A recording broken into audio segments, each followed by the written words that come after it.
if it is, I don't care. I think this is a heavyweight matchup because whoever wins this game, forget the NFC East, whoever wins this game has to be everyone's favorite to go to the Super Bowl out of the NFC. It just has to be. You look across the rest of the NFC, like this isn't the old NFC East of these last 5 or 6 years where you just kind of make fun of it and you're like, yeah, it's down.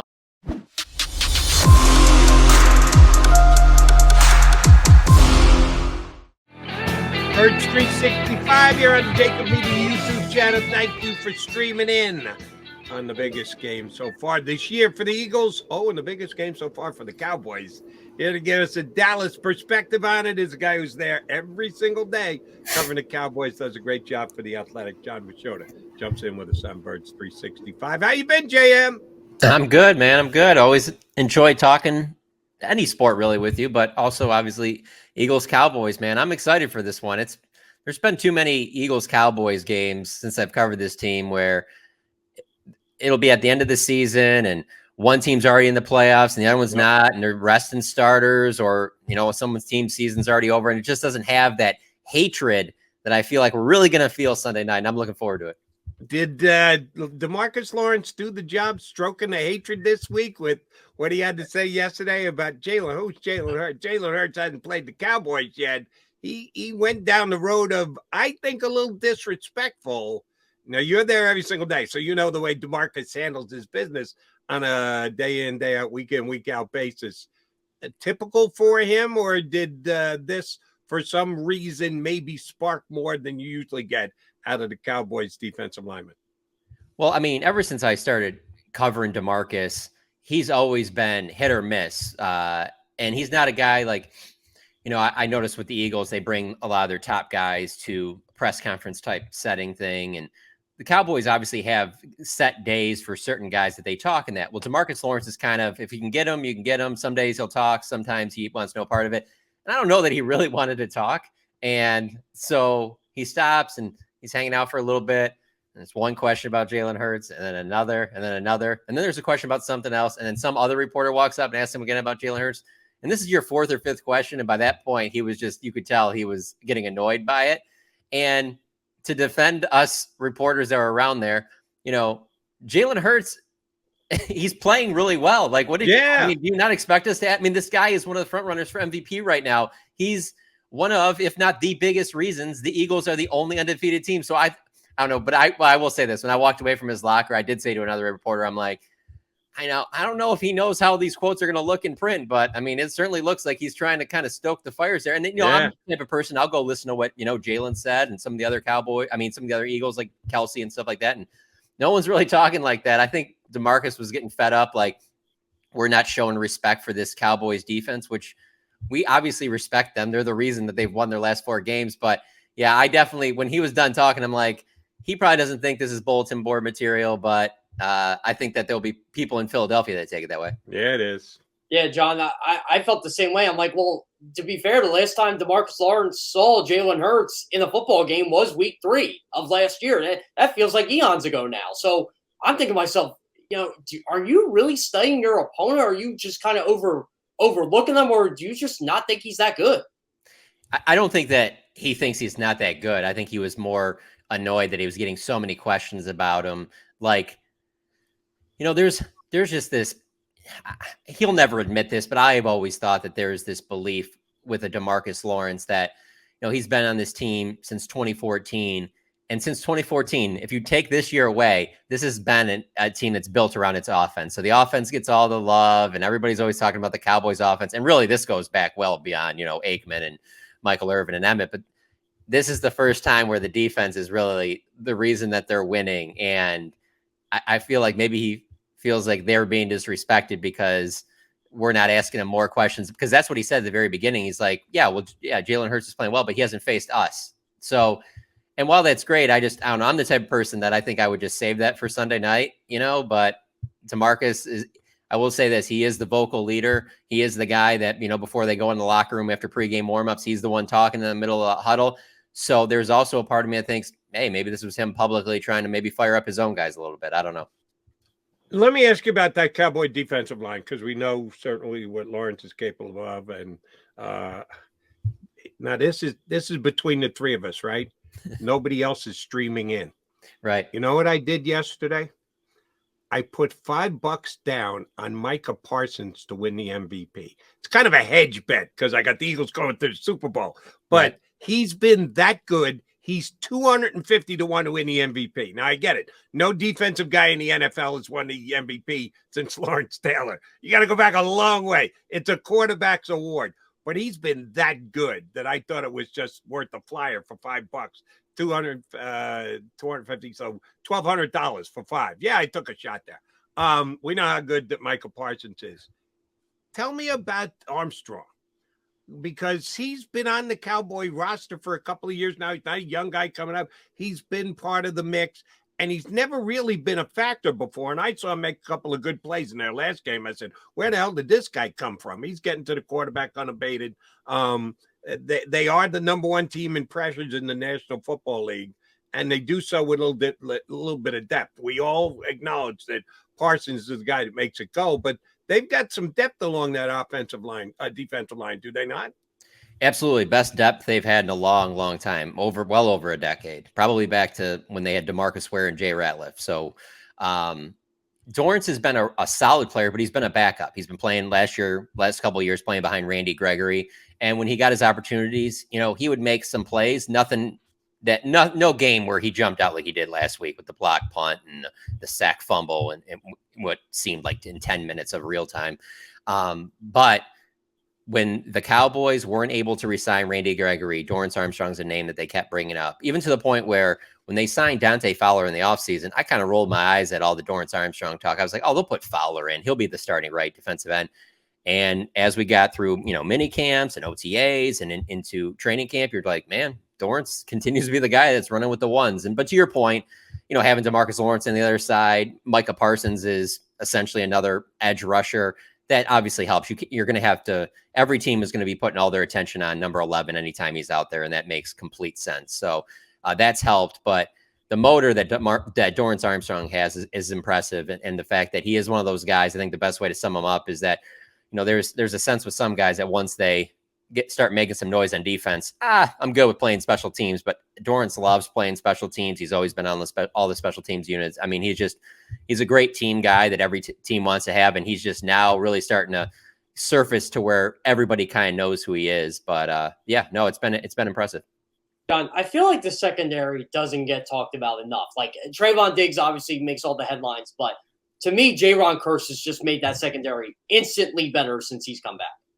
Yeah, I wrote something the other day about, this massive turnaround the Cowboys defense had in the last 2 years. Because in 2020, during that COVID year, you can make the argument it's the worst defense in Cowboys history. And so they fire Mike Nolan, they hire Dan Quinn. So I put Dan Quinn as the second most important thing. I put Micah Parsons, drafting him as number one. My third was the Trayvon Diggs thing, but right in there around probably fourth was re-signing DeMarcus Lawrence, but in the top 5 has to be Jaron Kearse. They didn't give up a lot for him. They signed him in the offseason, and then Dan Quinn just was able to put him in a spot where he just was able to utilize his strengths. He's been really good defending tight ends. I expect him to play a lot on Dallas Goedert Sunday night. But yeah, but it's not just him. The fact that they've had Donovan Wilson and then they added Malik Hooker, that trio right there, that's the best safety group they've had in over a decade too. That's been one of those positions in the Cowboys organization. You can make the argument that they've spent the least on safety that any team has spent on any position over the last decade. And so they finally have this safety group that they can really trust. So to your point, absolutely. It's more than Trayvon Diggs. At all 3 levels, they have solid starters and solid depth. John, Michael Gallup came back a couple of weeks ago, knew he wasn't going to be ready to start the season. Question was, what week was it going to be? He's now back in. Hasn't been a major factor in the offense just yet. Does have a touchdown grab, so you give him the nod for that, but it's only gotten 8 targets in a couple of weeks. Is he still building up to as good as Michael Gallup can be? Is the better results yet to come? Him and Cooper Rush on the same page? Where is Michael Gallup at in his 3rd game back from coming off the injured list? So in terms of things he's done physically, I don't think there's any doubt that he's back physically. I don't think they would have put him out there if he wasn't, but still, you still got to see it on the field. And he's made a bunch of plays. He made a catch last week along the goal line. I mean, I'm sorry, along the sideline on a 3rd and 15. That was just a crazy toe tap catch that when he's getting his opportunities, he's either making the grab or he's getting drawn defensive pass interference. So I think that physically he's there. I would say the one thing that probably isn't to 100% yet is just that trust mentally that, hey, my knee is back. I'm good. You know, after you suffer a type of injury like that and you spend all off season rehabbing, I think when you first get out there, you wonder, okay, can I trust this knee? Is it going to hold up? Am I 100% healthy? And I think every game that goes by, he's trusting it more and more. But I don't think I would sit there and say that Michael Gallup's 100% right now. I think he's continuing to get better, but I think his best games are still ahead of him this year. I think he's trying to work his way back. And the other thing is, you know, it's one thing when Cooper Rush steps out there as a starter and he has an immediate rapport with Noah Brown because they're both running with the twos for the last several years.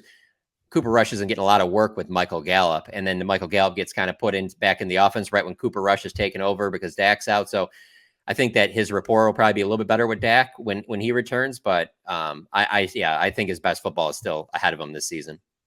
John, Cooper Rush, I think he's played tremendous in all 4 starts. But the last start, and this is the coach of me talking, I saw a lot of flaws that the Rams kind of exposed with him. Like, you get to him, he's not exactly the most gracious with the ball in his hands. If you can flush him out of the pocket a bit.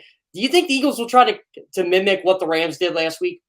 Yeah, absolutely. I think that your game plan against this team absolutely has to be do everything you can to stop the run. And you know, if you can get pressure on Cooper, great. But I think you want him to have to put up some 300-yard, 2-touchdown game to beat you. And if that happens, then you just kind of tip your cap. And he was able to do that last year on Sunday Night Football against Minnesota during his first career start.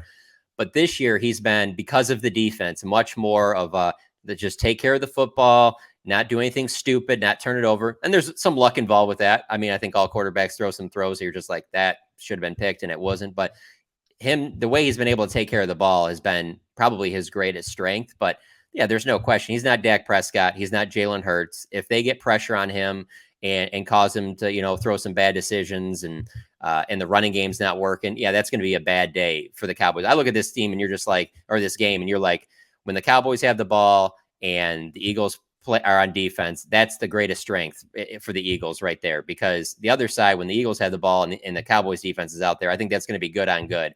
But where this game is going to be decided is when the Cowboys have the ball and the Eagles defense is out there. If they cause enough problems, which I think that they will, that's why I think the Eagles end up winning the game.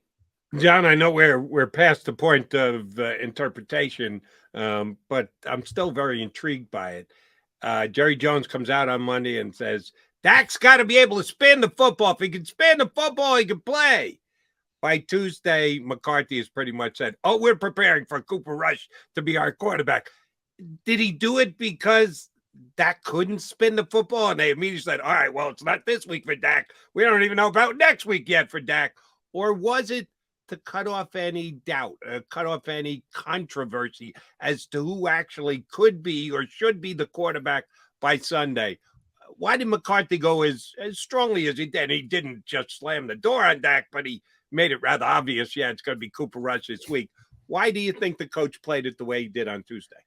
Well, because he's a coach and he's not going to feed into a lot of the Jerry Jones stuff that we enjoy. I mean, I'm not going to sit here and say that there aren't aspects of my job I enjoy because Jerry Jones makes it enjoyable, because there's always something out there. I know everyone doesn't love that, but for me personally, sure. It's one of it's one of those things where Jerry likes to throw stuff out, and the spinning it comment, like, I can promise you that's something that someone mentioned in one of the meetings, and he's trying to constantly find new things to say, because keep in mind, I mean, he's being asked. He's doing 2 radio interviews a week. He's talking to us after the games. He's just constantly trying to find new ways to talk about where Dak's at, and he's had to do it for several weeks. So he's just looking for a new term, you know, to throw out there. I think what he was meaning is that he's got to really have some like game time velocity behind it. It's one thing to sit there and throw to receivers in practice. It's another, are you completing all the throws that will help us win a game? And Dak's not at that point yet. You know, we've seen him throwing after practice, and he threw a little bit of individual yesterday, which was another step in the right direction. But I think there's a lot of people that when they hear Jerry talk, it makes you wonder, like,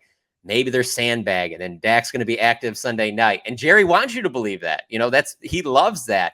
Whereas Mike gets out there and just kind of, guys, let's be realistic here. There's medical involved here. Then we have a staff that is going to, bones, it takes a certain time for bones to heal. We know this, it's science, so he doesn't want to maybe play the game as much about it. But if Dak was a little bit closer, I think that McCarthy would be fine with playing some games. I think he just knows, Cooper Rush is going to be our starter. Will Greer is going to be the backup. There's really not a lot here to kind of keep people guessing about. So when are we expecting Dak Prescott back?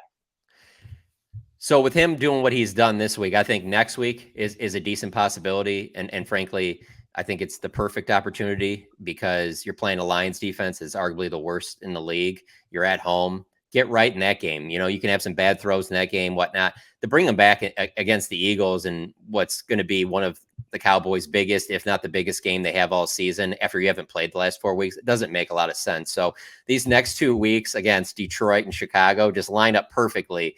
That's a good time to bring them back. And really, okay, even if you set them next week for one more week and then you play them against Chicago, right after that, you have the bye. So if there's any type of soreness or, recovery that he's needed after it, you have the bye week and then you go from there. So if he's not back against Detroit, I definitely think he'll be back against Chicago the following week. He's getting close. I mean, you talk to him in the locker room. I mean, he doesn't hesitate. He'll show you, the cut on his hand, how the swellings went down, all that stuff. Like he looks like he's ready to come back. It just, they want to take the proper steps because, hey, it's 17 games. I mean, they can lose this game and there's still so much to go. You don't want to bring him back too soon and then he suffers a setback and then all of a sudden you're really in trouble. I was going to ask you when the Cowboy bye is because the Eagle bye is up immediately after this game on Sunday night. And they usually have the divisional guys with the byes at similar time frames. So it's right down the road for the Cowboys as well. All right. I've been on record as saying the last couple of days that we might not see an exciting game on Sunday. If it's exciting, it's going to be because it's close. I think both teams come into this game wanting to run the football. I think that Cooper Rush has done a nice job as a game manager, but the Cowboys have won their last 4 straight games because of their defense and their running game. The Eagles, I think, have a better passing attack, certainly with Cooper Rush in there right now, than the Cowboys do. But last week when they needed it, tied with 9 minutes to go, they went on an 17-play, 8-minute drive by pounding it down the Cardinals' throats. So I think this is a running attack game for both of these two teams. Tony Pollard has made more big plays this year than Ezekiel Elliott. Zeke's got twice as many carries, but he's made more plays. Who's the key guy for the Cowboys rushing attack? If I'm right, this is a mano-a-mano rushing against rushing attack between these two teams. Well, I would say it'd be Ezekiel Elliott. And the only reason why I say that is because since he's been with the Cowboys, I can't think of a game that I've covered when Ezekiel Elliott is pounding the ball, getting 5-6 yards, putting his head down, finishing runs, always finishing forward. When he's had those games, it's like a barometer for the rest of the team. They just feed off of it. Now, as you guys know, 16 and 17, maybe even 18, there were a ton of those. That's when he's, competing for the rushing talent. Hasn't been so much recently, but when he still has those games periodically, obviously it helps when the offensive line is playing well. When that happens, it is the barometer for the rest of the team. You know that things are going to be going well. If Zeke's out there doing first down and the feed me gesture, you just know the Cowboys are playing well if that's happening. And it's one of those things where if you've just watched him over the years, there's good mojo when Zeke's playing well. So yes, Tony Pollard, absolutely the home run hitter, and he's going to make way more big plays than Zeke is. But he's just that steady force that the team kind of goes as he goes. But yeah, I agree with you. I think it does come down to the running game. It was interesting to hear Mike McCarthy the other day say that if I'm going against our defense, I'm running the ball at us. I mean, that's been their weakness the last few years. They've gotten better at it, but the last thing you want to do is sit there and think that you're just going to win throwing it through the air and letting these defensive ends pin their ears back. You don't want to do that. If you're Jalen Hurts, you don't want Demarcus Lawrence and Micah Parsons teeing off on you. You want that running game to be working, whether it's Jalen Hurts running the ball, Miles Sanders, whatever. You want that to be to go well, because if it is, then they're going to win the game. And I think that the Eagles have the advantage from that aspect, because I just don't look at this Cowboys run game as much as they've emphasized it with Cooper Rush. I don't see it having a big successful day against the Eagles. It's a good rushing attack, but it's not as good as those ones in 2014 and 2016 and 2019 that the Cowboys have had. And yeah, part of it is Ezekiel Elliott isn't the same runner he was then from the wear and tear that he's taken. But also, let's be honest, this is a regrouping offensive line. This isn't the Tyron Smith, Travis Frederick, Zach Martin offensive lines that they've had in previous years where you're like, this might be the best offensive line in football. They're kind of rebuilding that group as they go. John, how is that left side of the offensive line faring out with Tyler Smith and Connor McGovern? I know Jason Peters gets in there from time to time. It's done well when they're running the ball well and they're going downhill. I don't think you want to get in a game where you're down a couple scores and that's going to force Cooper Rush to have to be back in the pocket, throwing more. I think that would be kind of their Achilles heel. But frankly, this entire run with Cooper Rush, with him taking care of the ball, how well the defense has played, they haven't had to play from behind very much. And when they have, it's maybe a touchdown at most. So they haven't had to go to strictly a passing game to try and get back in the game. And so when they're running the ball, the offensive line's been outstanding. That is this offensive line group's strength for sure, is run blocking. Tyler Smith at left tackle, their rookie first round pick, the run blocking, he's a road grader. He's still got some work to do as a pass protector. He had some issues last week, albeit now it was when the Rams moved Aaron Donald out to the outside, and he's going to be a handful for anybody. So he had 2 sacks against Tyler Smith, I think, and drew a holding call. So that was certainly a welcome to the NFL moment for Tyler Smith going against Aaron Donald. But when they've been able to run it, they've been fine. So that goes back to this game. I mean, if they're not able to run it, I don't know how great they feel about the idea of a Brandon Graham, a Hassan Reddick pinning their ears back against their offensive tackles. It might not be a good day for the Cowboys if that happens. All right, JM, depending on what metric you use, you can make an argument that the Eagles are one of the best offenses in the National Football League. Depending on what metric you use, you can make an argument the Eagles are one of the best defenses in the National Football League. I don't know that there's any metric that's going to say the Eagles' special teams have been special so far this year, despite the fact that Dicker, the kicker, won Special Team Player of the Week because he made a 24-yard field goal. Jeff Kerr could make a 24-yard field goal. I have made that kind of special team player of the NFL this week. It has not been an Eagles' strong suit. How would you grade the Cowboys special team unit through the first 5 games? I give it, if we're going over all 5, there's been games where they have been an A, but I'd say over all 5 games, I'd probably give them a B-, C+. Okay. There's just been, they lost their long snapper, and there were some issues with that last week on their very first touchdown. The new snapper snapped the ball when Brian Anger, their punter and holder, wasn't ready, so it just hit him in the arm, and so they had to just kind of fall on it. So that wasn't great. Brett Maher, their kicker, has been just an absolute surprise because we went into training camp. He wasn't even on the roster, and it got the first week of training camp was so bad with their kickers that they had to bring in 3-4 guys for a kicking competition, basically. And Maher won that, and he has just been steady as can be ever since then. So he's really strong. And then their returner in both punt and kickoff, Kevontae Turpin, he was the MVP of the USFL. He's small, but he's got juice, and he just hasn't had many openings. He had a breakout game in the preseason where he had a punt return touchdown, a kickoff return touchdown. You could tell it probably put a lot of special team coaches on alert. Hey, let's make sure we don't give this guy many opportunities. So yes, I'm glad you bring that up because I do feel like special teams is so often overlooked, and it could be the difference in the game, especially if this game's close. So I'd say, I mean, it's been solid.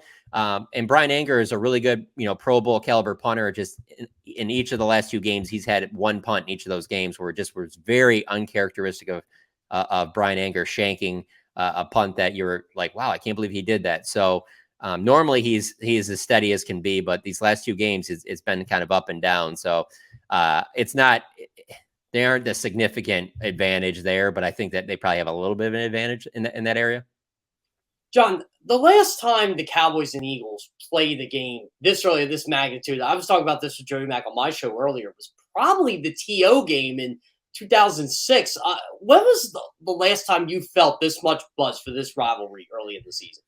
This is certainly the most. I started covering the Cowboys in 2011, and I didn't get the don't get me wrong. When I say this, I didn't get this buzz from the Eagles fans in 2019.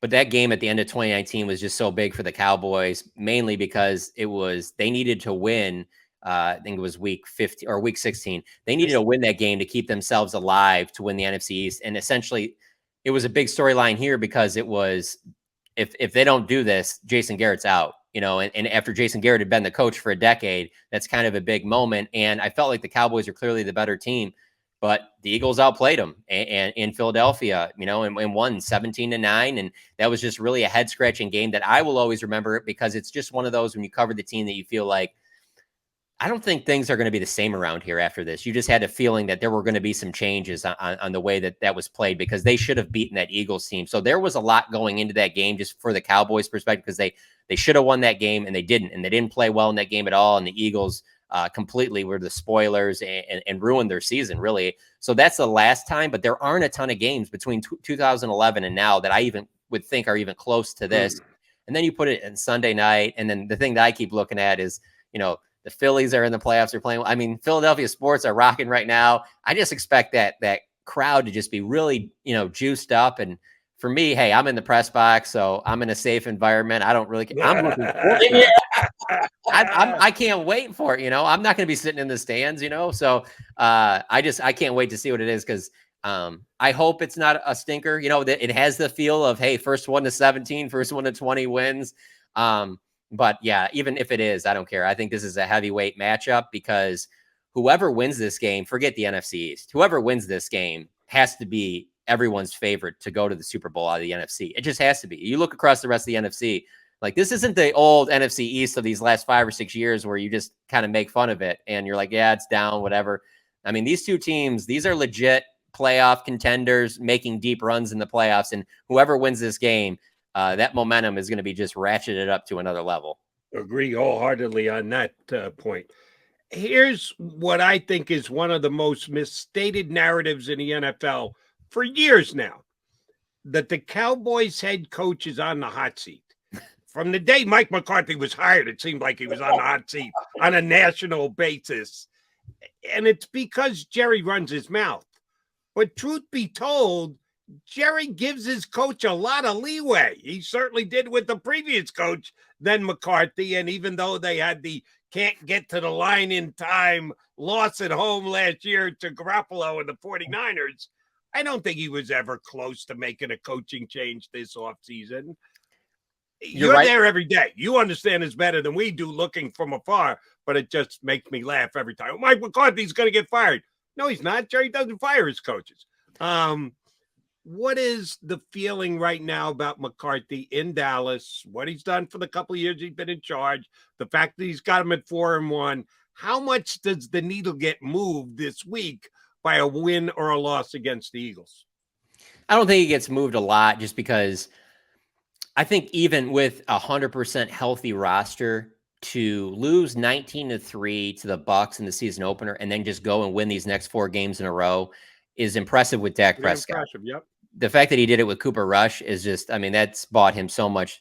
I don't think that his stock in Dallas has ever been higher than it is right now. Mike McCarthy. I don't know how you can't give him credit for what they've done. And it's his whole coaching staff too. This, for the most part, this is almost the exact same staff he was able to bring back from last year. There's a lot of continuity there. I mean, you can really get the sense they're all on the same page. And that's a huge part of this as well. But I don't know how you don't give Mike McCarthy the credit for this, a lot of credit for this run that they're on right now. It just seems like they're very prepared.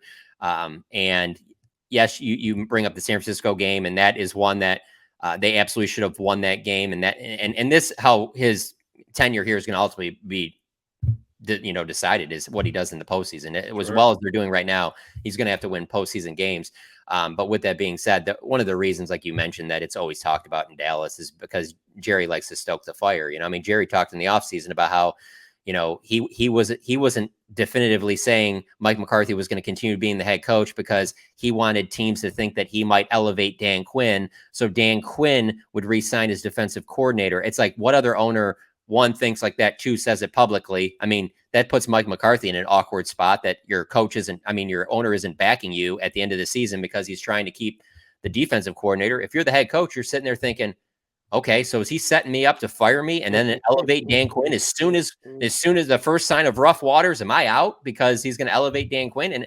And I'll be honest with you, if you told me that Mike McCarthy is out as Cowboys head coach at any point in the next year or so, something like that, or even before this, I was going to say that Dan Quinn would be my pick over. Everybody wants to say Sean Payton, but Dan Quinn right now, I mean, and even going into this year, his turnaround, what he's done in these 2 years on this defense, I mean, frankly, I don't know how he's not somebody else's head coach at the end of the season, because what he's been able to do and turn around. And obviously you have the players, but you still got to do it as a coach. And so, yeah, if there isn't Jerry Jones constantly talking about it and doing things the way that Jerry Jones does it, I don't think there's as much of the hot seat talk, but I don't think you can. I don't think there deserves to be any right now. I don't think any coach could do a better job than Mike McCarthy has over this last month. John, I worked with Patrick Walker for a number of years at CBS, and we would always talk about the Eagles and Cowboys and the fans and the vibes and all that. I noticed Cowboys fans have really become envious of what the Eagles accomplished 5 years ago with that Super Bowl run. It's all of a sudden that ace in the hole, how many Super Bowl championships do you got, is gone. And now I feel like they look up to the Eagles in a sense. Like there's some envy, there's some jealousy there. I mean, what is the pulse down there with Dallas fans compared to Eagles fans then? Yeah, I mean, I think there is some, and one of the things that stands out to me, things are going well right now, so no one's really talking about this at the moment, but I go back to the offseason, and the Cowboys don't really do anything. They don't go out and sign many, players from other teams and things like that. Now they went out and got like Anthony Barr and Jason Peters, but those aren't, they're proving to be good additions, but they're not moving the needle. Meanwhile, your biggest rival and Howie Roseman are going out there and they're being super aggressive. They're getting AJ Brown. They're getting Hassan Reddick. They're making moves. And you're sitting there like, aren't we supposed to be going for a Super Bowl? Where are our moves like this? Our rivals making these moves. How come we're not doing stuff like this? We're the Dallas Cowboys. Where are our aggressive moves to show us that, hey, we're all in, we're going for it. And so whether Cowboys fans want to admit it or not, they have to be somewhat jealous of that. I mean, obviously 2017 Super Bowl for sure, but there has been an aggressiveness there that, yeah, there's been some down years in Philly, but I just don't think that you ever have gotten a sense, at least I haven't over the last, 5 or 6 years, that like Howie Roseman's going to try and do what it takes to try and get them in position to win a Super Bowl. And yeah, they might fall short. And along the way, that might be some awful seasons, but at least that they're always all in. And I don't think that Cowboys fans have felt that for a while with the Cowboys, just because they don't add, outside of the Amari Cooper trade, there just aren't a lot of big aggressive moves that the Cowboys have made, whereas the Eagles have shown that they're willing to make those. And heck, that might be the difference this year in the Eagles getting to a Super Bowl, is because of those moves. And so the other part that I think factors into that is just that how bad Washington and New York have been, that it just is clearly made it. An NFC battle is between Dallas and Philadelphia, and it's been that way for a while now. And so anytime you have a clear-cut rival, I think that takes it to another level as well. And oh, by the way, despite their win last night, Washington still isn't good. The Giants, we're going to have to wait and see on them. True. Great stuff, JM. Safe travels up here, buddy. We always appreciate it when you come on board. We will talk to you for game number 2 between the Eagles and the Cowboys later in the year. Thanks for having me on, Jody and Jeff. Good talking to you guys.